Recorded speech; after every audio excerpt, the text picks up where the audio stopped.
welcome to the Big Picture podcast. Today, I'm here with a special guest, the one and only. Do you mind introducing yourself? Yeah, hi. My name is Fedor.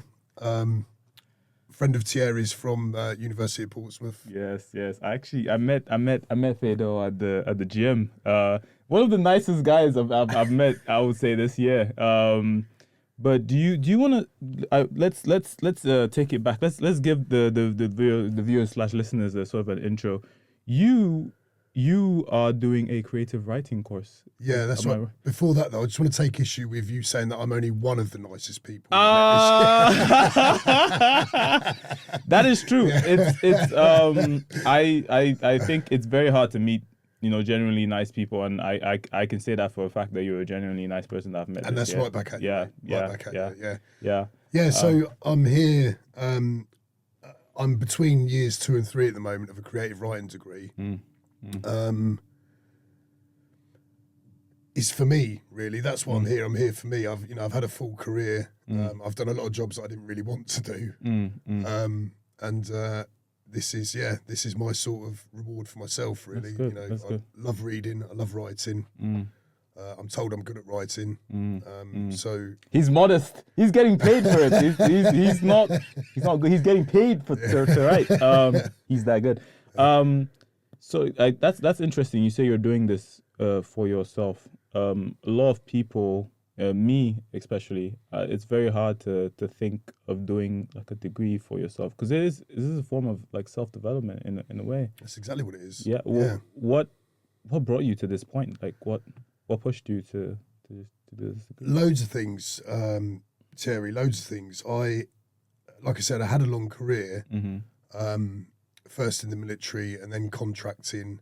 I had my own gym for a little while. And about 10 years ago, I don't tell many people this, so this is quite a revelation.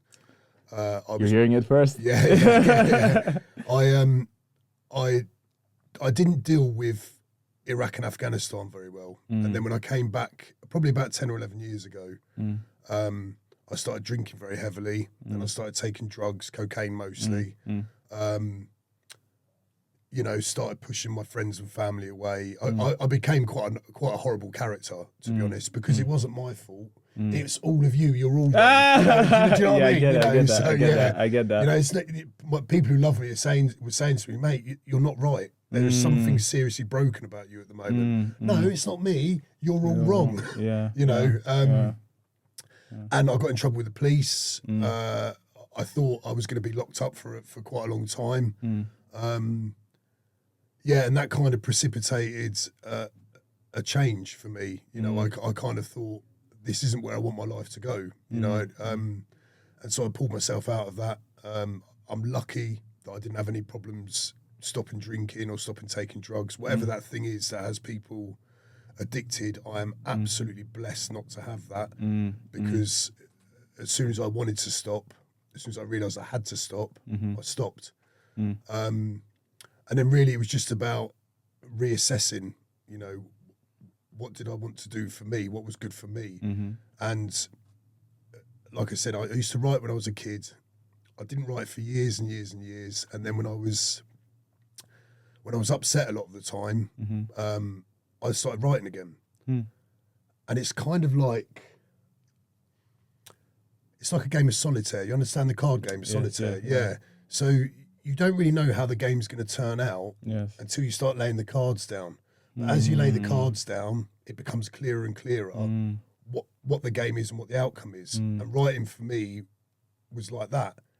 I'd start to write, and my thoughts, emotions, feelings that I couldn't quite have any clarity on in my head, they started to make sense when I wrote them down. And so I carried on writing. And ultimately it's led me here. I guess you saw the bigger picture. There's no pun intended. Wow. Very good. Yeah. Very good. But that is quite interesting. I think I'd mentioned this to you. I'm originally from Cameroon, and growing up there's some things that I'd seen. There's some things that happened to me that it's very hard to deal with it Like, my dad passed away when I was like 8. I think I've only just recently, maybe the last month or 2 months ago, recently had to deal with that. And I think this is, again, not to generalize with all men, but I kind of feel like we tend to keep it in for a very, very long time. And, when you keep it in like that, you act out in other ways. So, it could be perhaps, start drinking. I also used to drink a lot. I used to drink a lot. And you're acting out in this way. And I think it's just a means to sort of numb the pain, but it doesn't go away. No, I think you're right. And I think, firstly, what's really lovely about listening to that is seeing your understanding of self-awareness, because you need self-awareness to reflect. And you can't reflect without self-awareness, and you can't grow without reflection. So that's a really nice thing to hear. But yeah, also us fellas, for some reason, we still tell ourselves that it's somehow weak or leaves you vulnerable if you admit to feeling upset and feeling scared or ashamed. 100%. Yeah. 100%. Yeah. I think back to, I've got a story there actually. I think back to 2006 in Iraq, and I was doing a specific job with a specific unit, and we were caught in a place called Karma Ali Bridge in Basra. And what happened was probably about a 4 or 6 hour firefight. Very, very close, intimate violence, very, very loud, very scary, very, really, really intense. Really, I've got goosebumps now talking about it. Really, really intense violence. And I was a troop sergeant at the time. And afterwards we had what's called a hot debrief, where all of the local commanders, we sat around a table back in camp in Shiber Base, and we sat around this table and we talked about the firefight, how it started, how it went, what we could do differently, lessons learned, that kind of stuff. And during the course of that, a guy came in. I think he was Canadian or American. Guy came in and he had a clipboard and he said he was from something called like unit well-being or something like that. Anyway, his job, irrespective, his job there was to see if we or the boys that worked with us had any ill effects. And I'll tell you, Terry, I was sat there the whole way through, him talking to us, introducing himself, saying, he was there to make sure that everybody who needed aftercare and support after an incident like that got it. And the whole time I was thinking, I'm going to tell him in a minute, because I found that really hard. I found that really emotional and draining, and I feel tired and I feel a bit vulnerable now and a bit scared. And I lost my bottle. So he went round the table, there was a paratrooper commander there, there was Danish special forces there were British special forces there. Are you okay? Yeah, I'm okay. Your lad's okay? Yeah, I'm okay. And he went around the table like that. And every time someone said, yeah, I'm okay, and my boys are okay, and it got closer to me, I was thinking, fuck, I'm not gonna say it. Yeah. I'm not gonna say it. And he got to me, and inside of me, I'm not joking, inside of me, I was screaming, tell him. And you know what came out of my mouth? No, I'm all right, my boy's all right. And I always look back at that as an incident where if I'd have had more moral courage, because that's what I was lacking. Yeah. I was lacking moral courage. If I'd have had more moral courage, I'd have said, irrespective of who was in the room with me, I found that really difficult. I think I might need some aftercare. And I always look back at that and wonder, would everything that happened in those few years after that have happened had I spoken up then? And I always think back to, I'm not a regretful person. I don't look back with regrets, but I missed a massive opportunity there, and I lost years of my life ultimately, drinking, taking coke, getting in trouble all the time, really lost. And that was a moment that I should have seized. I should have recognised and seized. I don't know where that even comes from, because I was a very chubby kid, one of the reasons why I got into the gym, of course, was to get healthier, but it was just to, sort of not, because I was a chubby kid, people bullied me, to get out of that cycle of bullying.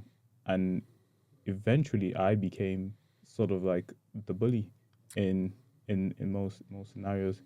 And looking back now, I'm like, would I have wanted to put myself in that situation? Would I have wanted to take the opposite side? Never.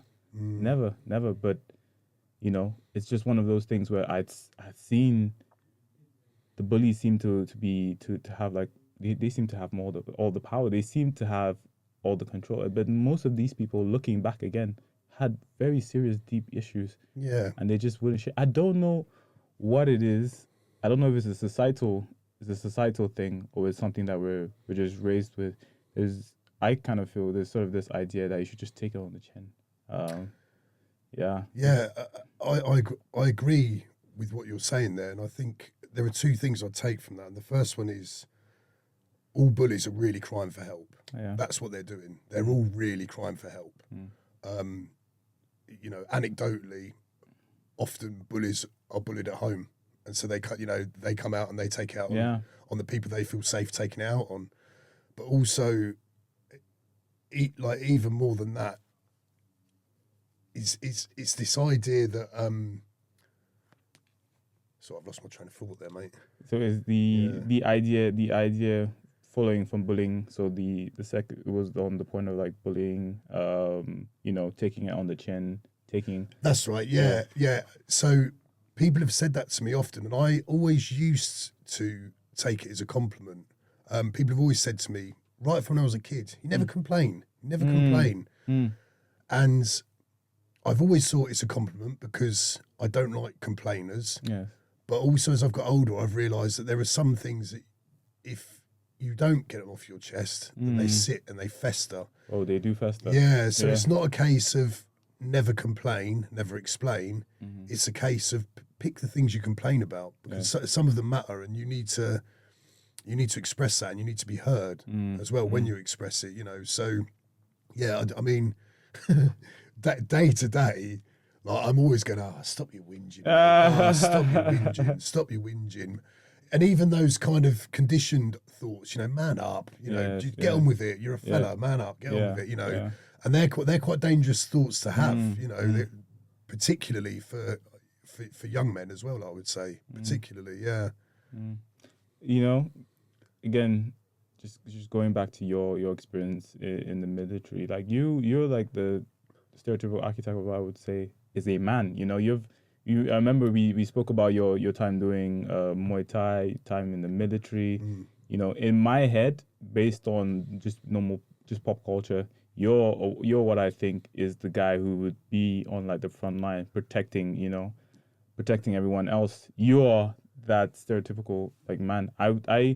I honestly would not have expected you to firstly open up the way you have with me. And I think it's been very helpful for me because it's also allowed me to sort of open up. I kind of feel like, and again, it's going back to what happened to you in that room where everyone said they were okay. Of course, I don't know. Maybe perhaps they were okay. But if I would have met you and you have put up this front that, oh, yes, I am that guy. I think I would have also had to just, reciprocate. I would also have to say, oh, yeah, even if internally I'm like, oh, I'm not too sure about myself. I don't know what I'm going to do next with my life. Although, the doubts which they come and they go. I would not have been able to sort of share those with you if I thought you would judge me. Yeah, I think a lot of that comes down to ego as well. Ego is something that we can see. If I walked around with a big ego, well, I don't think I do, but if I did, I think people would see it before I realised they could see it.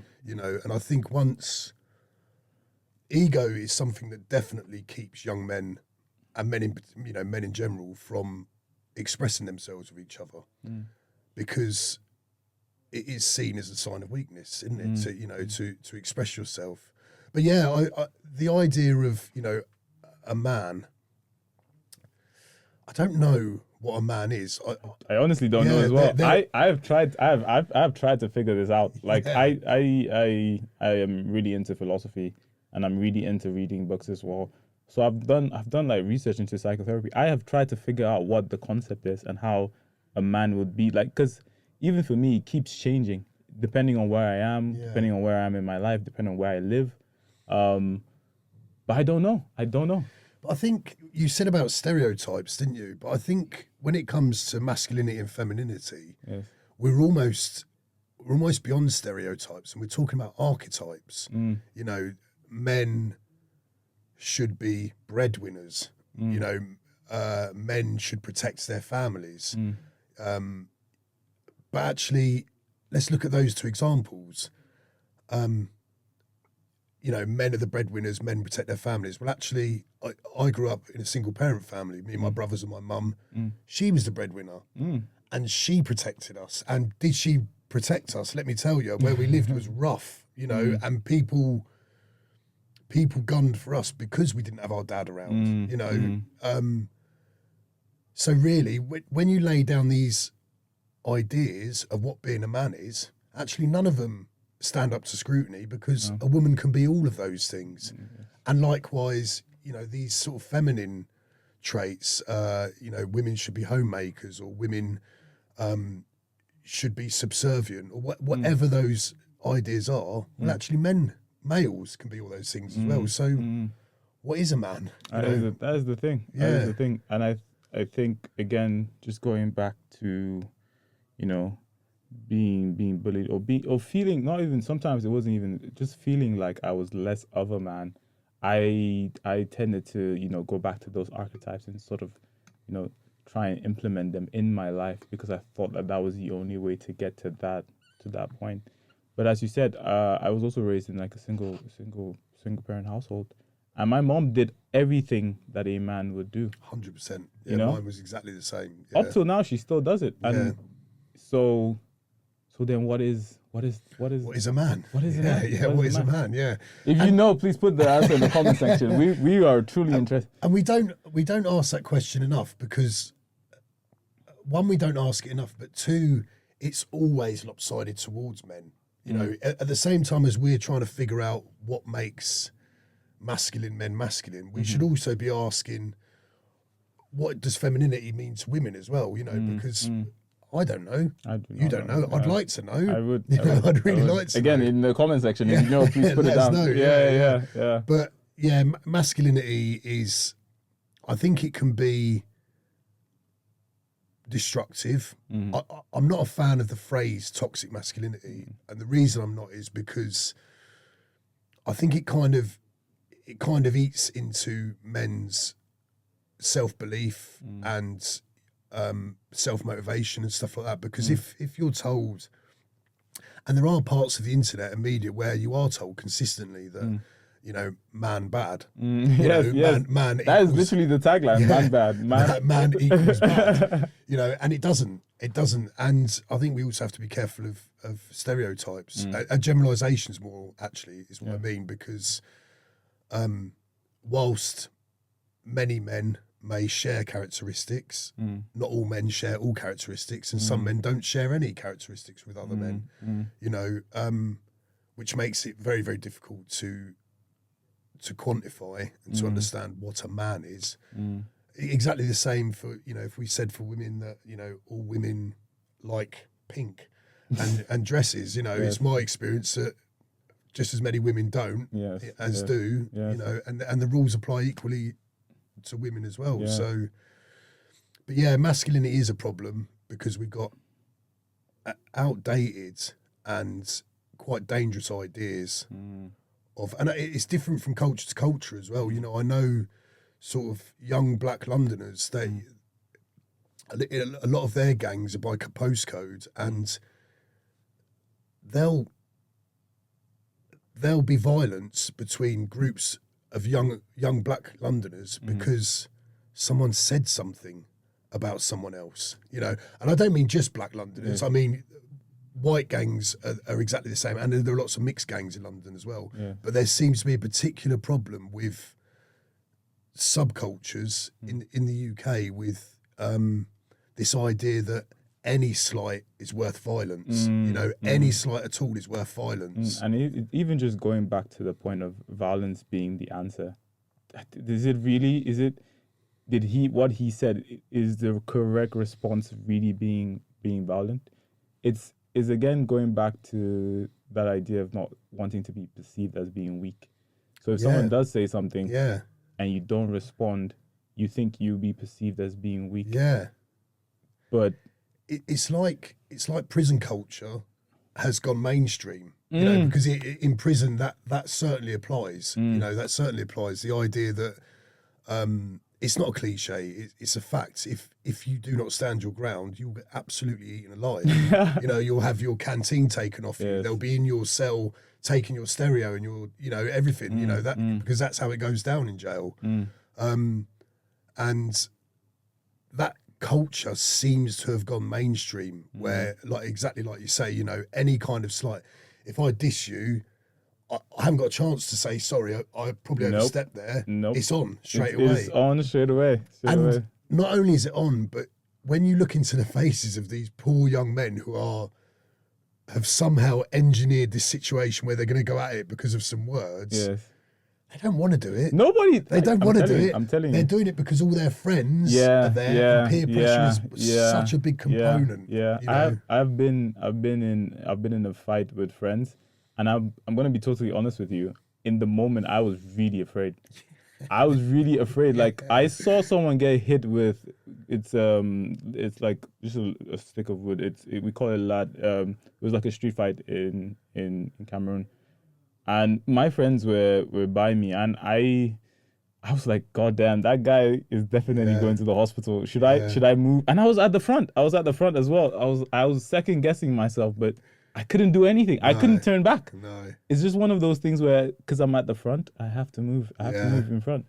And I totally get it. Because again, most of them won't want to be in that position if they can avoid it. But it's just the circumstances. I think you're right, and I think also it kind of leads on to one of the key aspects of masculinity and our understanding of masculinity, or relationship masculinity, is that we should never underestimate the power of peer pressure. Oh my God, to get young men to do things they don't really want to do. Yep. You know, it's an incredibly powerful motivator. I was talking to some guys in an open prison in Ford. I mean, probably in the last week or two, actually. And I was talking to them about my experiences and how, you know, I dropped myself in trouble and all the rest of it, and I was drinking and taking drugs and all of the bad things that happened as a consequence of that. And then I started talking about coming out the other side, and it dawned on me there and then, as I was talking to him, it dawned on me that the moment I genuinely, inside as well as externally, the moment I genuinely stopped worrying about what other people thought of me was the day. It was a life-changing day. It's the day that everything got so much easier. That moral courage that we talked about earlier, to say, you're my friends, but this is me. I'm going to do me. You know, I'm going to do me. You do you. You know, and it's probably one of the hardest things in the world to do, particularly if you've got a bunch of close-knit friends and you've got a bit of background together, and you know, it's one of the hardest things to do, but it is absolutely one of the most liberating things you can do for yourself. And I would say on that though, people do recognize that, and it allows people to be free. I think it's because you're comfortable in yourself. And this is, again, I know we haven't come to what a man is, but being a person, I feel, is being comfortable in yourself. And if you meet people that are comfortable in themselves, it allows you to also be comfortable in yourself. 100%. Yeah, I never was when I was a kid. Like, my mum was worried about me when I was a young kid because I didn't talk to anybody. I was really kind of shy and introverted. And then as I got older, I had two brothers who were massive extroverts, a pair of them, really sort of outgoing, funny, friendly, charismatic.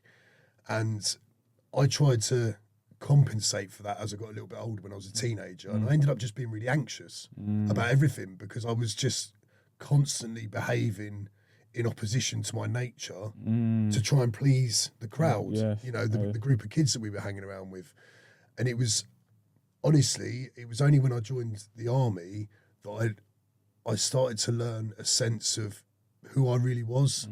And it took me years. It took me years and years and years, and a couple of tours and a couple of family tragedies and all the rest of it to kind of realise who I am, and not only who I am, but to be happy with who I am, you know. Because people always, you've said to me, you know, you've complimented me over and over again, and whilst I know what my strengths are, I'm also like anybody else. I'm crippled by insecurities.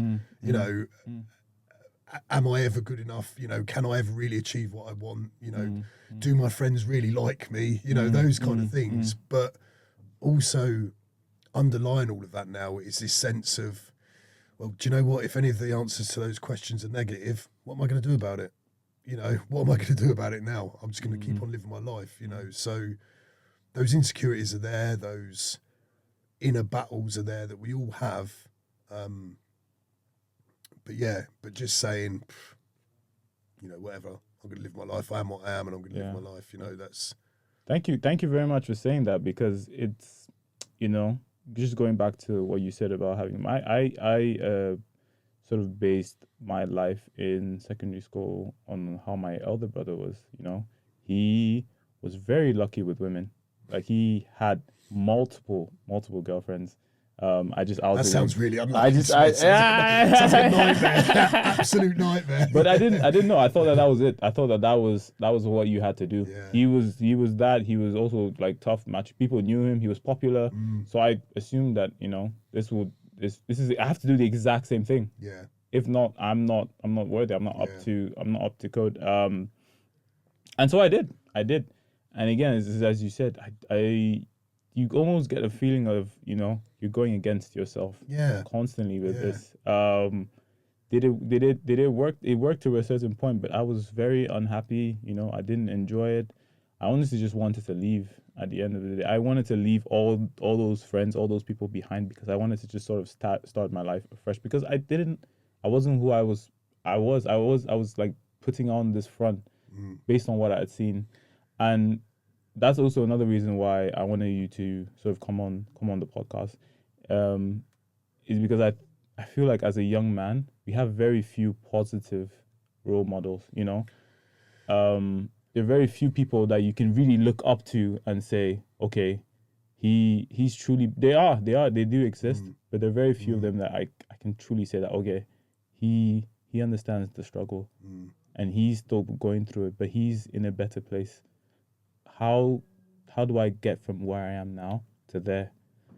It's all tied in something you said at the beginning of that. You talked about you were playing a role for other people and you were behaving a certain way for other people, but it wasn't authentic. Importantly, you could feel it wasn't authentic, so you decided to make some changes. You know, decided to get away from that and try and live a more authentic version of yourself. Most people, and I would say most people, go through their whole lives doing that. They never stop to say, am I living my best life for me? Or am I really just living for the affirmation of other people? I don't have social media. It's just a distraction. That's the way I see it. I'm not a tin foil hat, you know, conspiracy theorist. Are you sure there's no tin foil under that hat? It's all wrapped around here. Yeah. But it's... I think social media is largely a distraction. I think it plays into insecurities that we all have about, 100%. Do people like us? You know, are we popular for the right reasons?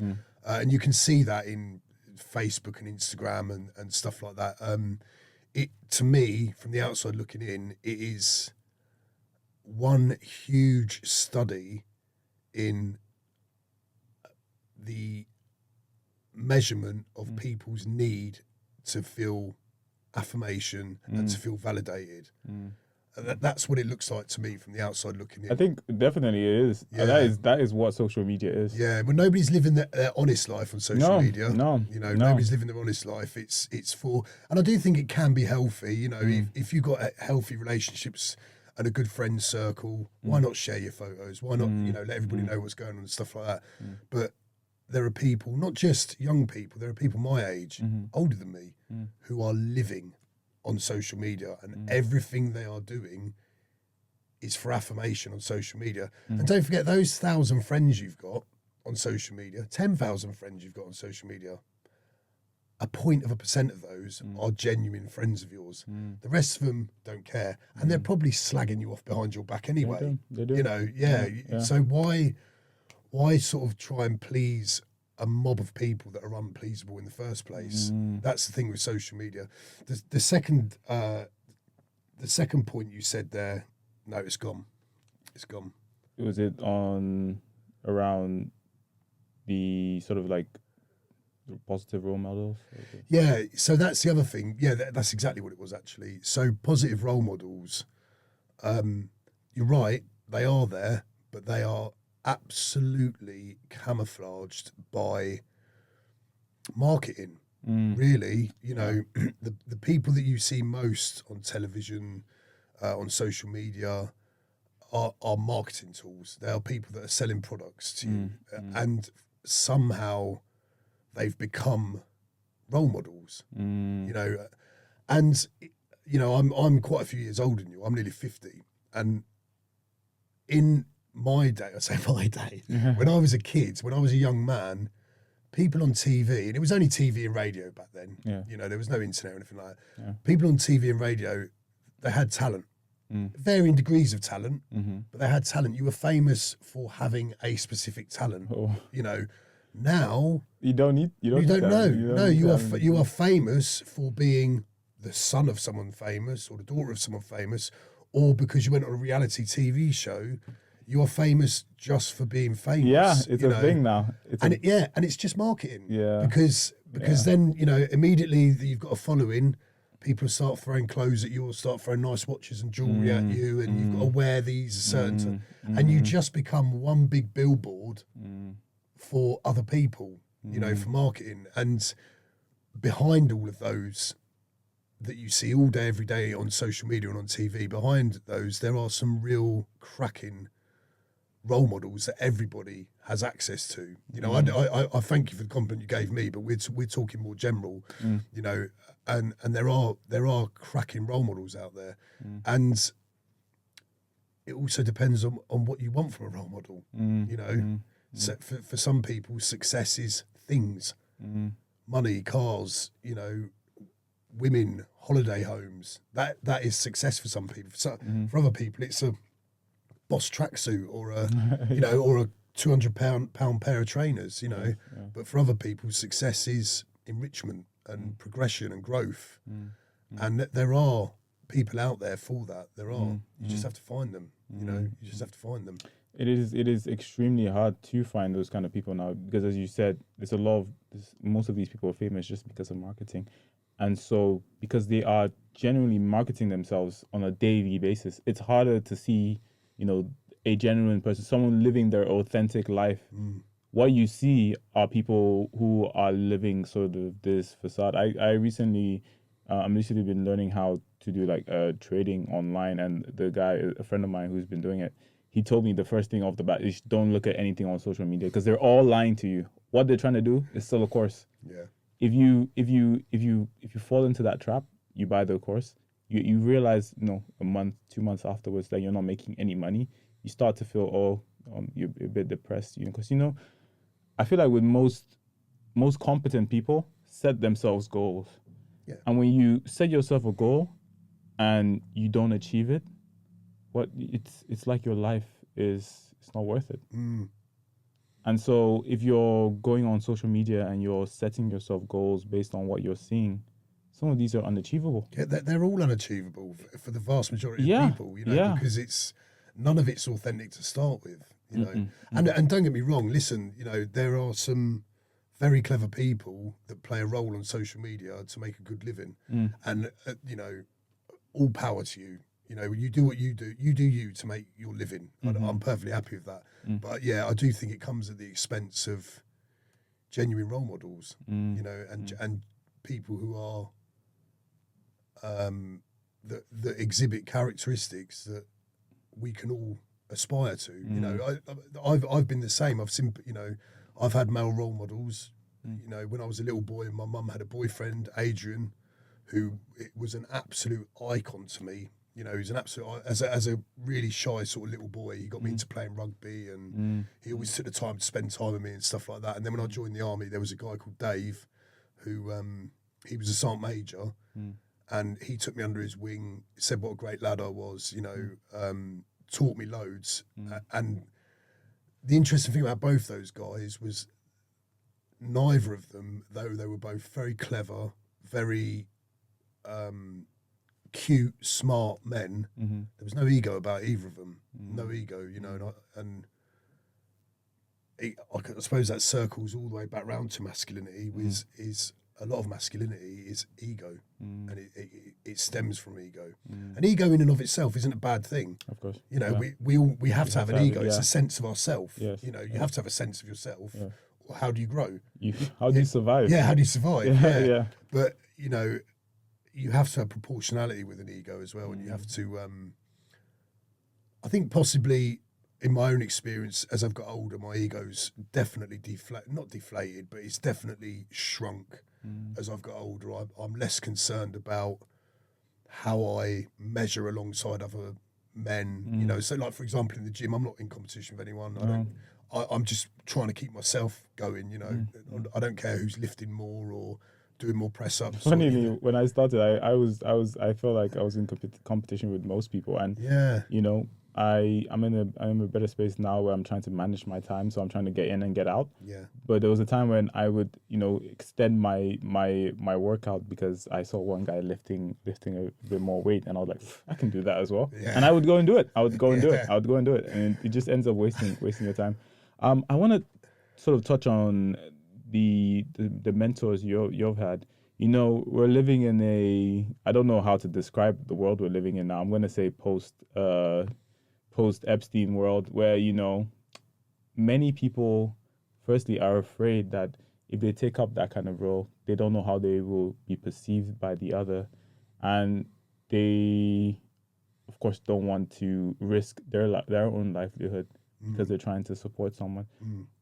But as a young man, I won't lie to you, a lot of my success so far has been down to people sort of advising me and sort of guiding me throughout the process.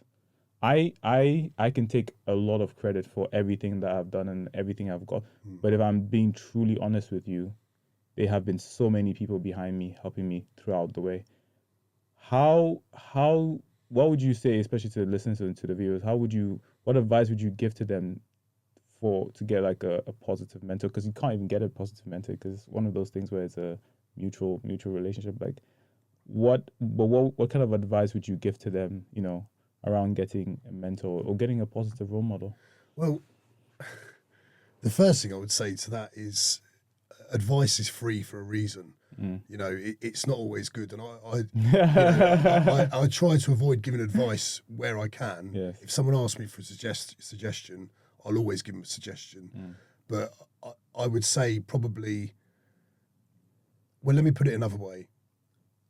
If someone's instinct when they're faced with a decision about how to do something or how to grow or which direction they're going in, if their instinct is to immediately ask someone else for their advice, I would probably say they're lacking a bit of self-belief. Me personally, I try not to ask other people. I try to solve my own problems. Doesn't always work, of course it doesn't. And like as you said, Thierry, you've had role models and people that have guided you. I certainly have as well. I've had people that have really, really pushed me in the right direction, kept me on track. Kept me motivated and stuff like that. But I've always retained a sense of myself, and I trust my instincts as well. They haven't always got led me on the right path, but I trust my instincts. I trust my instincts about people, about situations. So if you're asking me what advice I'd give, I'd say trust yourself. And if that's not easy, learn to trust yourself. Trust that you can trust yourself. So that's the first thing I would say. Secondly, you've got to know what you want to look for that in other people. You've got to know where you're going. You've got to have an idea of how you're going to get there. If you want to just make money, you're going to follow people on social media and you're going to take your cues from them. And, but if you want to learn more about philosophy, you're going to look in a completely different direction, aren't you? That's true. You got to know you got to know where you want to go, you know. But I think it all starts with trust yourself. So it starts from yourself, and slowly it expands, and you find. Yeah, you definitely. Find, And I'm a firm believer in that. That's not even the first time I've said that. To be honest, I've said that before, conversationally. That it's almost a shame that we don't just. Literally just yesterday, I wrote a training program for a guy. He's just had an injury. He's just come back from an injury, and so I wrote him a training program. And I said to him, I was in a bit of a rush. Yeah. And I said to him, take the program. I said, have a read through it. If you've got any questions, drop me a WhatsApp message or whatever. And he must have kept me there for about 10 minutes after I'd said that. So what's this then? So what's that then? So what's that? And I said, listen, I've written that program for you. Go away and do your own homework. Go away and do your own homework. And, then if you've got problems, come back and see me. Yes. And the point I'm making there is not that he's an absolute moron, although if he's listening, he is. The point is, people don't trust themselves. They don't trust the courage of their convictions, and they don't trust that they'll find the right answer for them, And it goes back to what we've said before. If you're looking for answers to your life and other people, you're missing a fundamental part of your life, and it's your life. No one knows all the facts. No one knows everything. No, and that's the other difficult thing about giving advice as well is what I would do in that situation with my experience and political and personal ideologies and whatever it is. It's going to be completely different to someone who's 25 years younger than me, with a different background, and so any advice I give is potentially useless anyway. It's potentially useless anyway. And why ask someone else to lead your life for you? To me, I don't get it. That's good. That's good advice. But it goes back to these. But it's not advice. It's a suggestion. It's a suggestion. Yeah, yeah. It's a suggestion. It's a suggestion. Yeah. But it sort of goes back to that idea of like what is a man, and I feel like,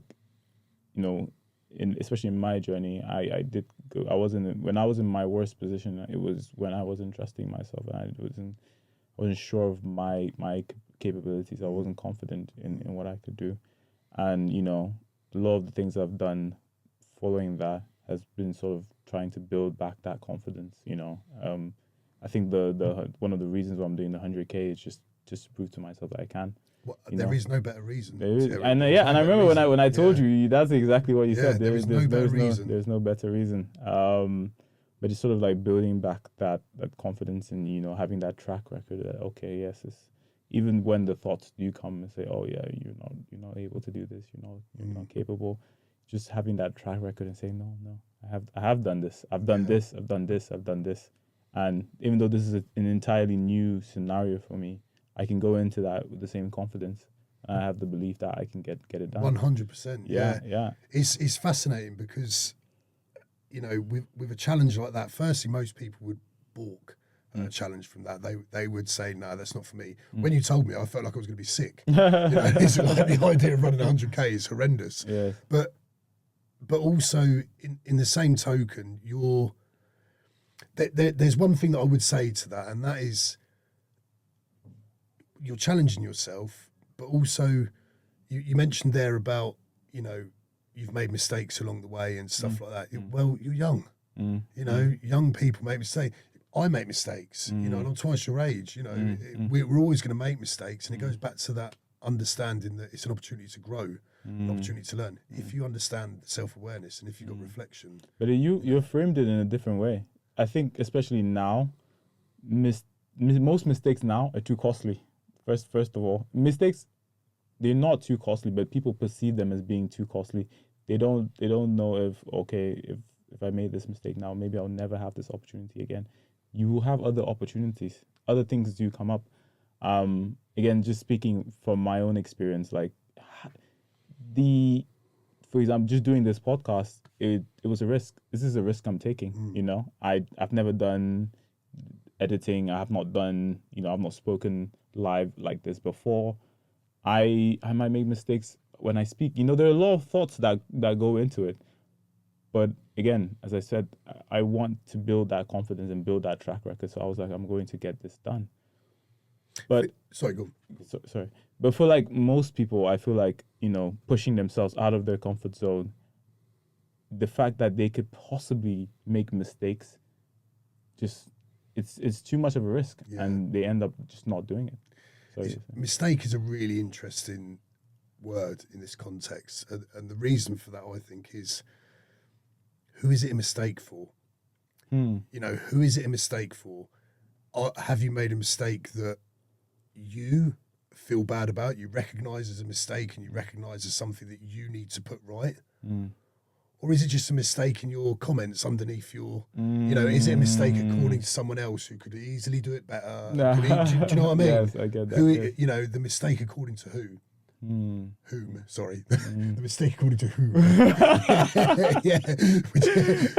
But that's what I would say. And you make mistakes by taking chances. Nobody ever made a mistake that didn't take a chance, and you only know it's a mistake in hindsight. It's literally one of the laws of life is you have to throw yourself out there to make a mistake in the first place. And you don't know it's a mistake until you do it, so it to me, it seems a really sad thing that and you're right, there are people out there who will literally never do anything of any consequence in their life because of the fear of failure. Failure as they see it. But whose failure is it, really? That is true. Yeah. Another way, this is not advice, this is a suggestion. But it's a nice, it's an amazing suggestion, I would say. I would just on this topic of mistakes and possibly failure, I feel like that's why a lot of younger men are facing a lot of issues with dating. Because, apart from the apps, I can't really speak for using Tinder and all the other apps because I have used them and I haven't really found any success in them. But like most of the people I've dated, it's just been going out, reaching out, having conversations with them. But I'm not gonna lie to you, like just honest, there's been a lot of rejection in that, and it's emotionally draining. It's like if you, I feel like you don't have a strong sense of self, or you don't trust yourself, that it will get to you. It would definitely get you. I do wonder though, if it's also in that context, it's a matter of reframing and realizing that, okay, I spoke to this girl, I asked her out, she has a boyfriend, or she's not interested. I should just move on. I know that's the simple answer, but how do you reframe that situation to sort of get to that kind of answer? I mean, I'll be honest with you.